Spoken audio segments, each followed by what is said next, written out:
What does it actually mean to be an organ donor? There's a lot of misconceptions out there around it. Tonight, I welcome Wayne Adam Greer. This is HCB Presents Houston Stories. Thanks for joining us tonight. I'm Mike Acosta. Adam, thank you for joining us tonight. You Ah, are a inspiration to us. well, thanks for having me. It's always a pleasure to be with you guys and be part of what you guys are doing. You bet. For those of you who don't know Adam Greer, Wayne Adam Greer, he's a heart transplant recipient. He's an author. He's a speaker, and he is surely an organ donor advocate. And that's something that we're going to talk about tonight because he has a couple of books that he has put out there. He July 5th, 2022 is the day that he lived twice, and he wrote a complete story around that. That was the day that he received his heart transplant. And now he's written another book which talks about what does it actually mean to be an organ donor, because there are a lot of misconceptions. Like I just said, people feel that it's a DNR, and it's not.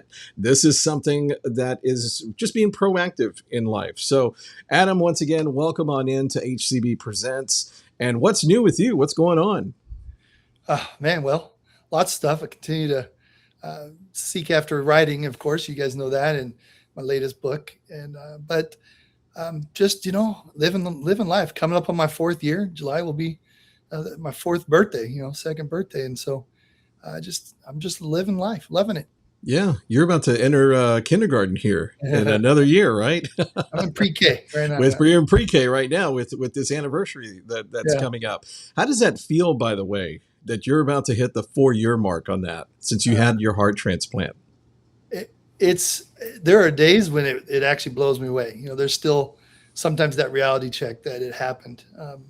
Most days I pretty much cruise through the day and I don't think a whole lot about it. I do wake up every day, talked about this before, but every day is a new day, and I embrace it as seriously as I can and try to accomplish as much as I can. But there are times when I'll just be sitting around and nothing necessary, and all of a sudden just flash on it and the reality of it all, and it's pretty I don't want to say overwhelming. I don't know if that's the right word, but it keeps you humble. That Yeah, I imagine you have a daily dose of gratitude that goes out through your yeah, heart and mind. yeah. Yeah, and it's usually a lot of times it's when I'm getting ready in the morning and brush my teeth. I haven't gotten dressed, and I see the scar in the mirror. That's those are some of the moments that it always hits me. It's like, man, I went through this. Yeah, So this really happened, and yeah, now you're 4 years removed from there, and you look back on it like, wow, that we really did this. yeah, This yeah. is a real event that happened. And just to give our viewers a little bit of background, many years ago, over what was it, over 20 years ago, or close to 20 years Well, ago, 2005 is when I was first. 2005, this started out kind of as a cold that you Yeah, had, kind of an average cold. It was a virus, it was in your body, and it eventually worked its way into your heart. yeah, And you had congestive heart failure because of it. And you were put on a donor list for many years. And it finally came to fruition in 2022, which was 17 years later. And you just went about life kind of, from what you told me before, living the best quality of life that you could for all those years that you yeah. knew at one point you were going to need a heart transplant. Is that correct?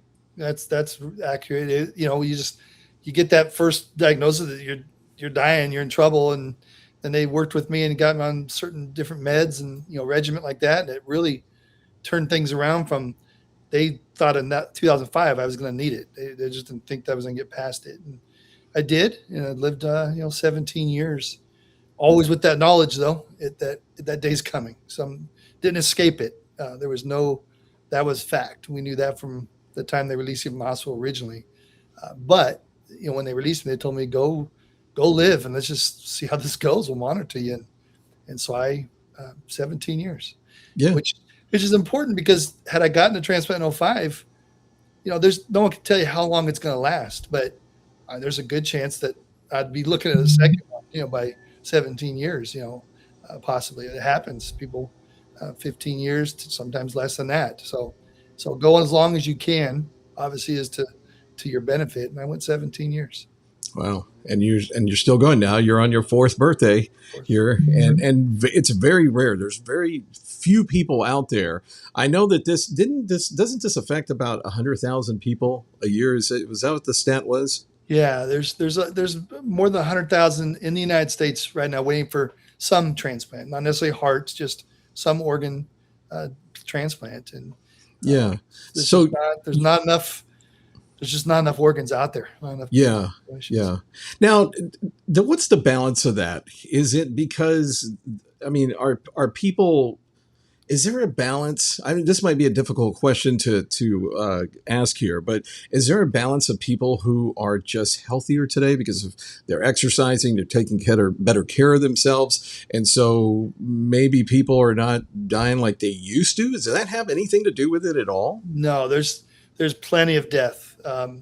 What it really comes down to, get a little bit serious with this, but there's not enough people that have signed up to be a donor, and even those who have are not always, they're not always viable. Whatever the accident or whatever took place, that they really can't use any organs or tissue or anything like that. So you have a small amount of people that have signed to be donors, and not every one of those actually can be a donor at the time of need.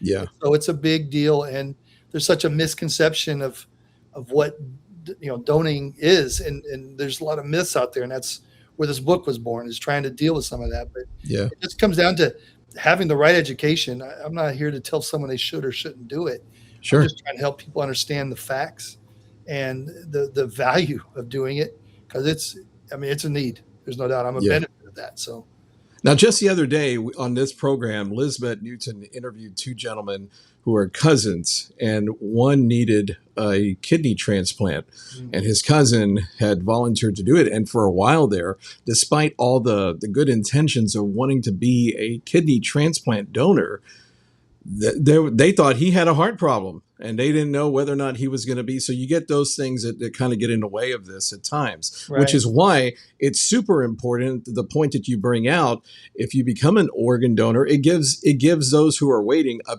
better chance. Is that correct? Yeah, I mean, I am absolutely here because somebody said yes. Yeah, That's the bottom line. There's just no way getting around that. They're not going to steal the organs from someone. They're not going to force you to give them up. Somebody said yes. Whether that, I don't know anything about my donor, so I don't know if they were the ones that made the decision, if the family made the decision, but somebody said yes, yeah. and that's where it comes down to. Just that Now, somebody said yes.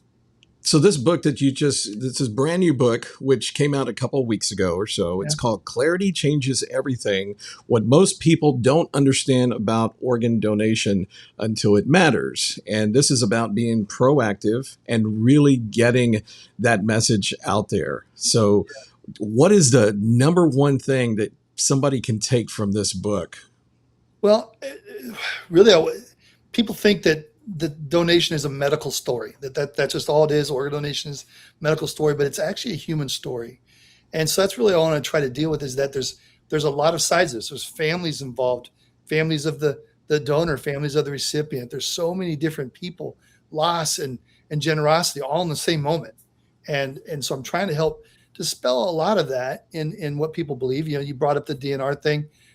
People really believe that if they sign up, put that heart on their license that says they're a donor, that it's the same as signing a DNR, and it's just not accurate. And in fact, the medical, if you're going to the ER room after an accident, that ER team and the transplant team are not the same team. They don't communicate.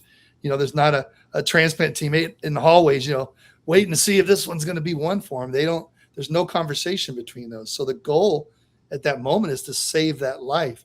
And only when all that has been exhausted, when it's clear that this just is not going to be a savable situation, then they begin to look at, okay, have they signed up to be a donor?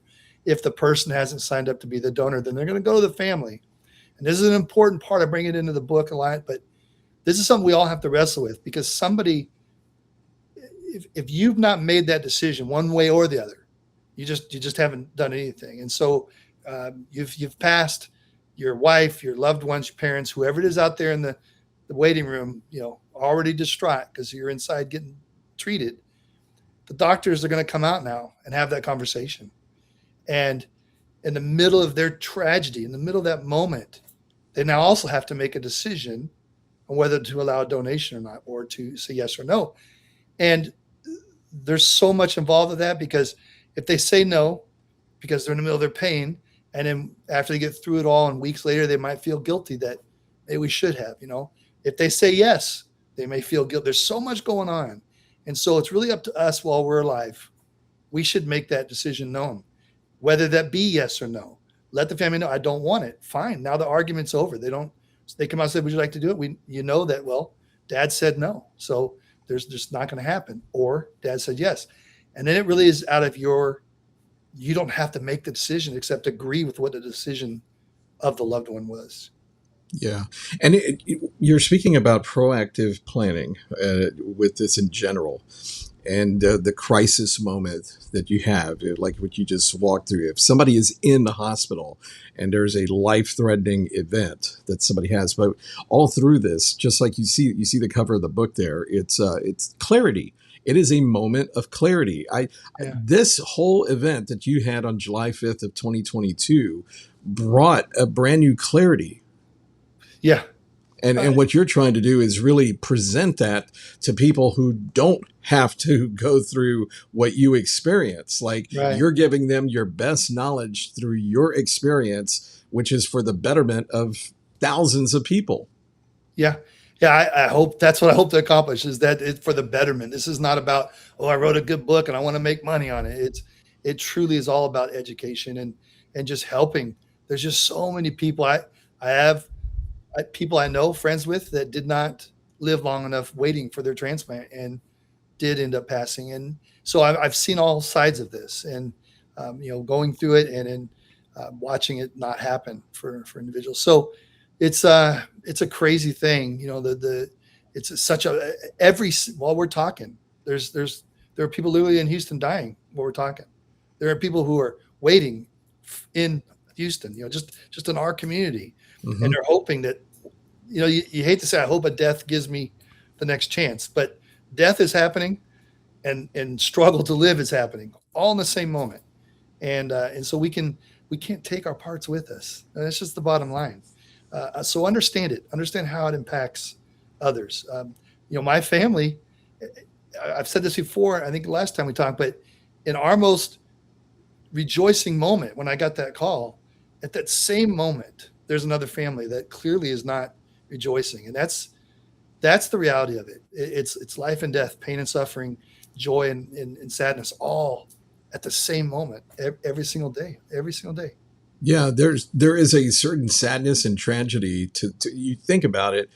The person who was the donor for you, the heart donor, that family went through an unimaginable tragedy on their end. But look what it's done here. It's not only given you the clarity, but it's allowed this story to get out there, this information.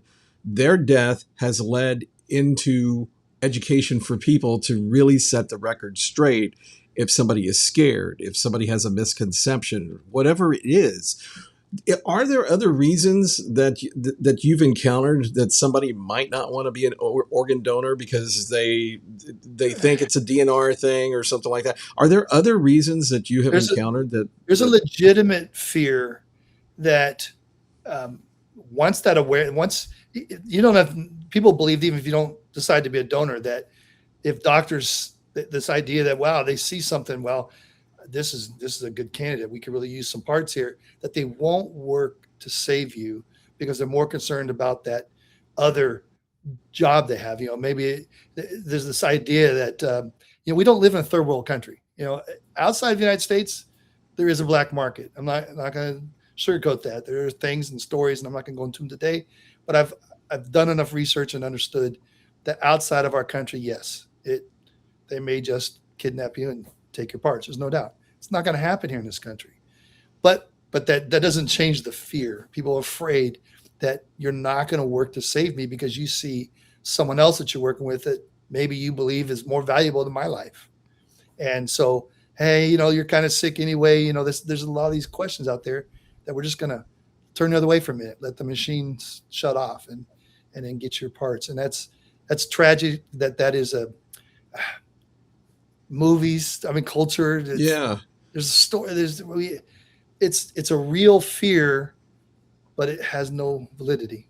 Um, Yeah, it's just like anything else. There's real life, and then you have this fictitious thing that you see in Hollywood with all yeah, these dramatic stories. And while there are stories, like you said, of trafficking and human stealing human organs and all of that, that's not what this is. right. This is not, and it's not like somebody that goes in that's sick and says, well, you might as well trade this one in, and we're going to get a new car type of thing. We're going to salvage this for parts, and then you'll get a new car. That's not what we're talking about here. We're really talking about real human life and some really great type of things that people can do that Right. to keep life going on. Right. And it's yes, there are people that's what they're trained for. They're specializing in the transplant world. That's what that's what they get up every morning looking forward to doing, not looking forward to it in a, oh, I can't wait to do another one, but they want to help people. That's what Yeah. they've done this for. That's what they've trained for. And so, yes, they're eager to do another surgery that saves another life, but they're not eager to the point that they want to see it, the other team sabotage another life for it, and so you got the ER team, they want to save your life now. Transplant teams, they want to save the people they're working with. And so they'll work together when the time is right to have the conversation. If it's never right, they just don't know what's going on in the hospital. The transplant team doesn't, they're not being alerted to every person that shows up that has a potential to die and wondering if this is going to be it. There's a lot of process to get to that point.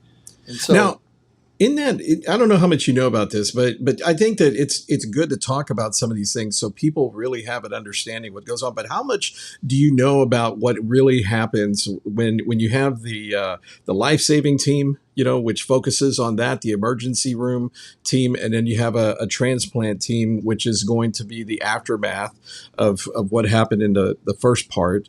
mhm, How does that communication work? Because I think that there are some people out there who feel like, well, how well are they going to treat my relative, my loved one? How much respect is in that process as you transition from stage one to stage two, where life is extended yeah, for somebody else? Because I think that would probably be one of the legitimate things that some people question. It's like, what are they doing to their body? Are they just tossing it aside, pulling out the heart, pulling out some of these other organs and putting them on ice? And I don't mean to be that blunt, but right, that's really what happens, right? right. You know, what do you know about that process, the communication between step one and two? So a couple things that we need to deal with is first, again, the ER team has no knowledge of whether you are a donor or not. They don't know anything about your story except you're now in tragedy, you're in an accident, whatever's going on, and so that is their mission. And so you have a transplant team that has patient A that they know needs a heart or whatever. They're in waiting, but then there's a coordinator, so everything goes through that. You have everybody who's registered, everybody who's on the list is registered with the coordinators that I'm waiting for this, whatever that part is. And they know who's on the list. So Bob Smith may be in surgery. The team doesn't know they're on the list, but it's registered if they've made a decision.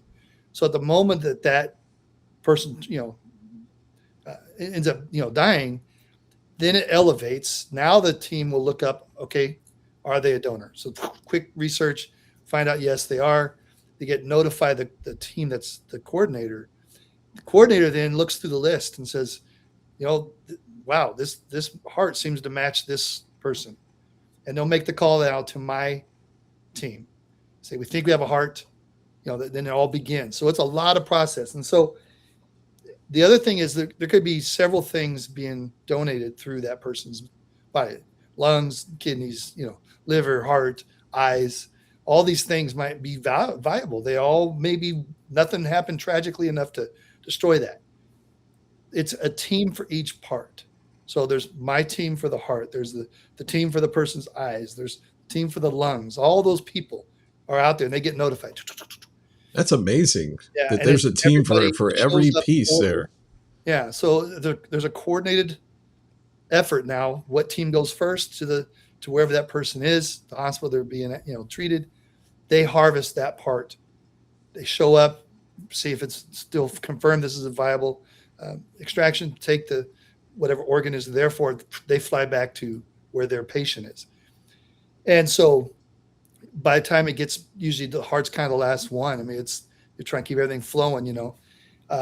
So at that point, all of us who are waiting have been prepped because we've been notified, and we know that the team is going to harvest. So we're in the ER, we're getting ready, and the team calls up, says, "Yeah, we've gotten here, and yes, we believe this is still viable. We're going to go ahead and extract. We'll come." That begins. They show up at the hospital, hand it off to my actual transplant team, transfer the organ, and then my team checks it again, make sure it survived transfer, and if it did, then it's go time. If so, there's a lot of checkpoints, there's a lot of coordination, and there's a lot of legal steps that have to be accomplished. You can't just decide, well, Bob's dead. Let's go ahead and just take his heart and put it on ice. And you said that earlier. I know you didn't mean it that way, but they're not just going to take pieces out and kind of store them until somebody decides to come look at it. It's coordinated, Yeah. and it cannot get away with just cutting things out in this country. Yeah, see, and that's what I think people need to hear. They need Yeah. to understand that. And I think that can only come from somebody who has experienced this process and has some of that knowledge of what goes on behind the scenes. You're not a doctor, you're the actual recipient, but you Right. know what happens. And I think as a person who is not a doctor, who is not staff from a hospital system, that information coming from you can mean a lot to somebody out there who is a potential donor to somebody else or Yeah. somebody who's on a list waiting. Right. And here's another little piece to it in my own story. I don't know if it's certainly not the same for every story, but my surgeon actually lives in Florida.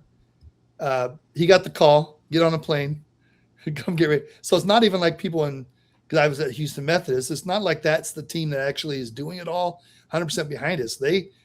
This is one of their number one guys. He's the number one lung and heart transplant in the Methodist system. So he flies over. I meet him right before we go, get things ready, and glad to meet you. Have a good, and he tells me who he is. But when I woke up, he's gone. So again, there's so many different pieces that's all being organized, and it just is not sloppy. It's Yeah. not casual. Yeah.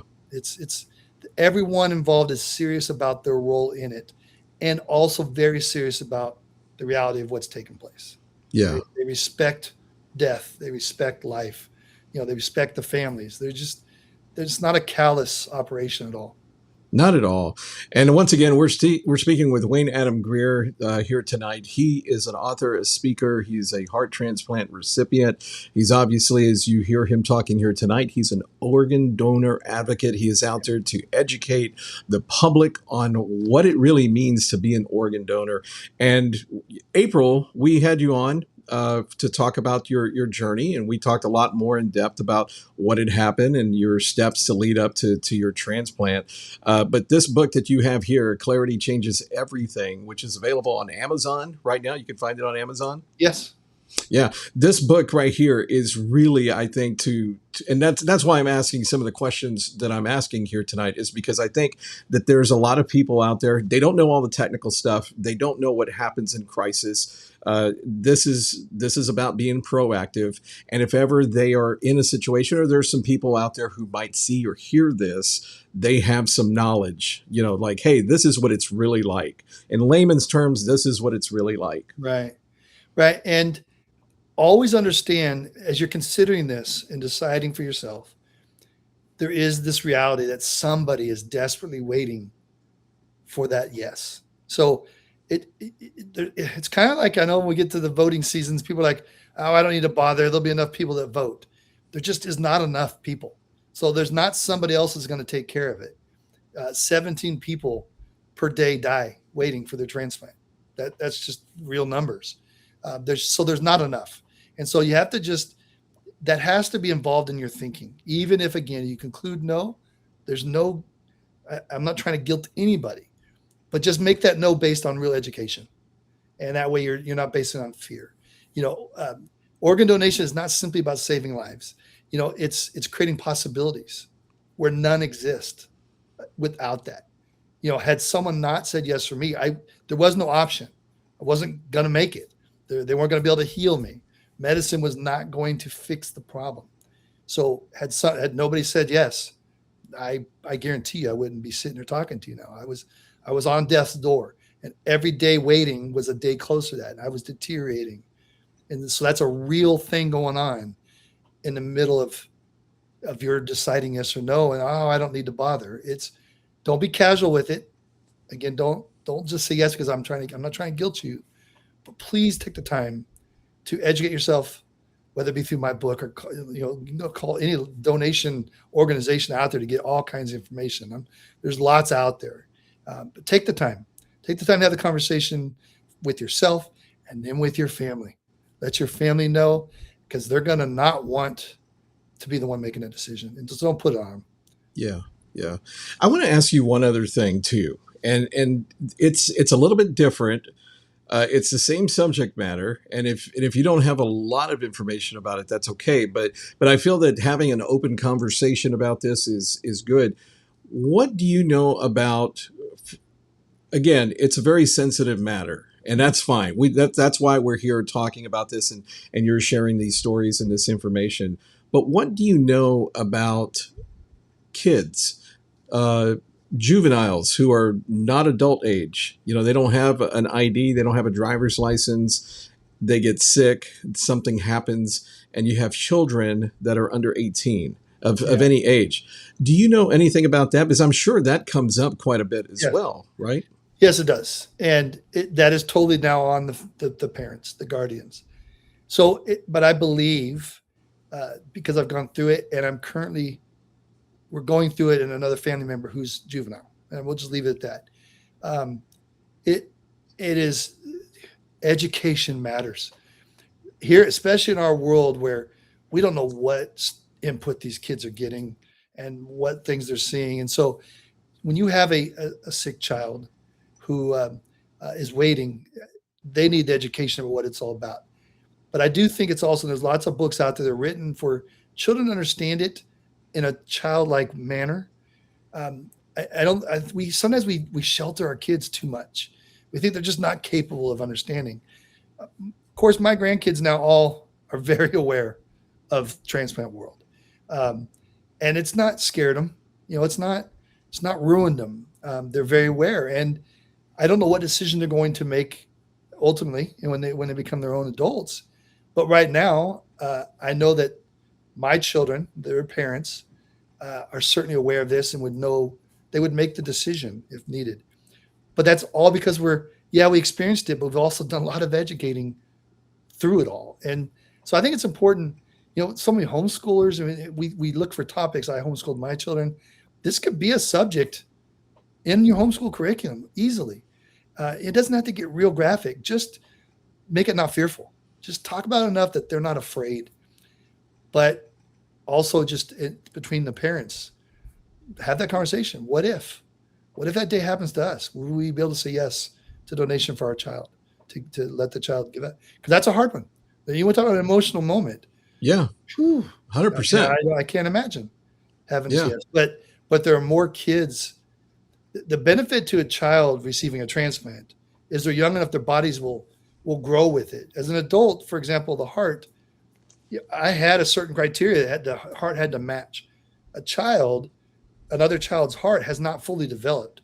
So it'll actually grow and develop with that child over time. So the life expectancy is a huge difference, greater. But it's a big need. There's so many children on the waiting list for, when I see, I'm in a lot of different groups, and I see these 1-year-olds and sometimes not even a year old getting a heart transplant. Is that a huge thing? But there's a need in that community. So you need children to be donors, because you can't put a 50-year-old heart in a 2-year-old. Yeah.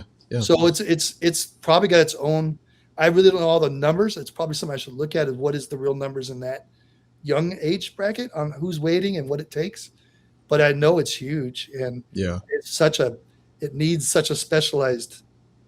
It needs another kid. Period. And see, that's why I ask, is because I know you don't have the analytics and the numbers there, but I know that you are. There are very few people of your credentials as a recipient Yeah. to this process. You've seen it up close. It's within your family, and it's something that absolutely what it's like 100%. So I think people who hear that knowledge, just like in your book, if they hear you speaking, there's no better way to get that information for them to begin to make their own decisions on what this involves. Right.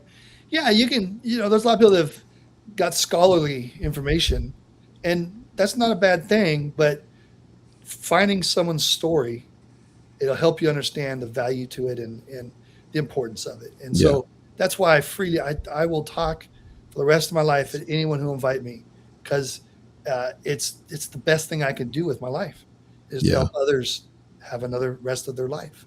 You Yeah. know, Now you said that this book, "The Clarity Changes Everything," once again, the latest book from Wayne Adam Greer, which talks about organ donation. This was a blog that you had started to put together, and it became a long blog, and so you finally decided to put it in book form, and here it is, and it's a fabulous book.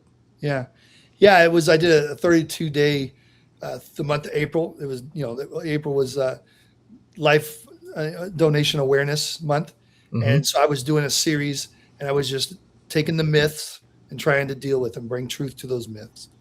And so then when I got done, I realized that, how far did my post go? I have no idea. So I thought this is worth putting out there. So that's why it turned into a book to try to get it to even a bigger audience. And it's written totally to help you make the decision. It's not written to force you one way or the other. Just here's the facts. Here's what people believe, and here's the fact. Here's what people believe. Here's the fact. That's what the book's Yeah. filled. Yeah. Well, everybody out there, the book is right there. It's on Amazon. You also have July 5th, The Day I Lived Twice, which is the in depth story behind your heart transplant and everything that led up to that as well. That's on Amazon as well. And you also have a plethora of other books that you have written.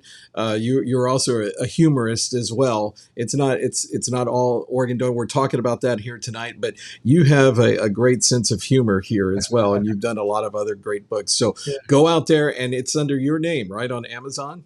Yeah. W. Adam Greer. W. Adam Greer on Amazon. Go out there and find those books. They are great projects that Adam Greer has put together. You truly are doing God's work here. You really are, because you're putting forth this knowledge into something that's really benefiting others, and we really appreciate that, because this is what people need. People need stuff like this. Yeah.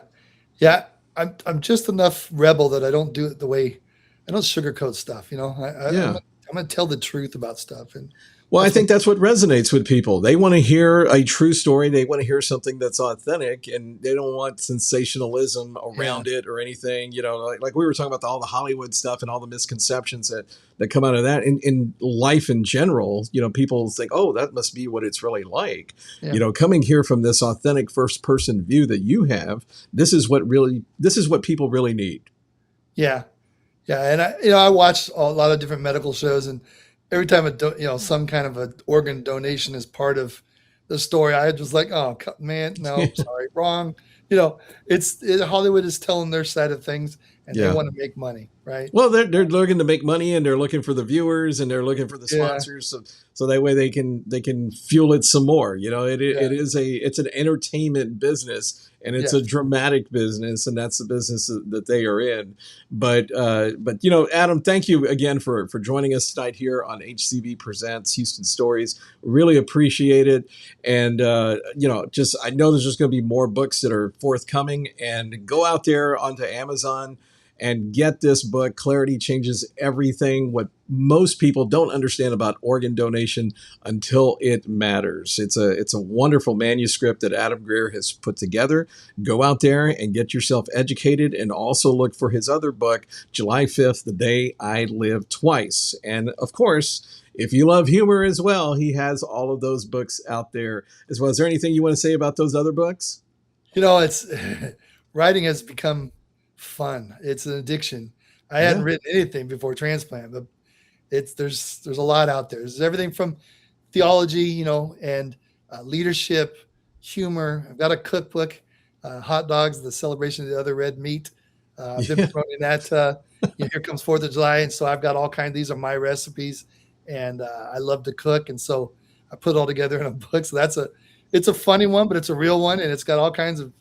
You want to do good Fourth of July? Well, I got some recipes for you. Yeah, yeah, yeah. Well, that's awesome. That's great. Well, Adam, thank you once again for joining us tonight here on Houston City Beat. I truly appreciate it. And I thank you for watching us here tonight on HCB Presents Houston Stories. For Wayne Adam Greer, I'm Mike Acosta. And until next time, so long, everybody.